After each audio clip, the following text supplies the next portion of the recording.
تبدأ القصة بفتاة صغيرة تشعر بالفرح لأنها ذاهبة لزيارة جدتها وتحمل معها الأزهار.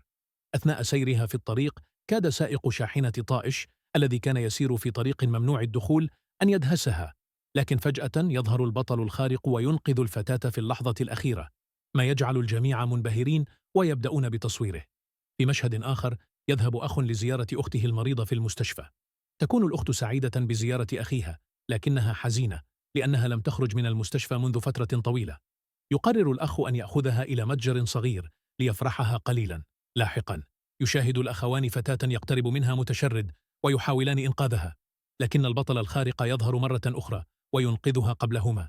يحاول الأخوان الإمساك بالبطل لكنه يحييهما ثم يهرب. يحاول الأخ القبض على البطل، لكن البطل يبدأ بالسخرية منه ويقوم ببعض الحركات المضحكة مثل الأكل والشرب أمامه. في لحظة حاسمة يحدث انفجار كبير يدفع الجميع إلى موقع الحادث. يبدأ البطل بإنقاذ الناس، لكن الأخ يضحي بنفسه لإنقاذ قطة. ينتهي المشهد والأخ في حالة حرجة للغاية، مما يترك المشاهدين في حالة من الترقب لما سيحدث في الحلقة القادمة ويثير حماسهم لمعرفة مصيره.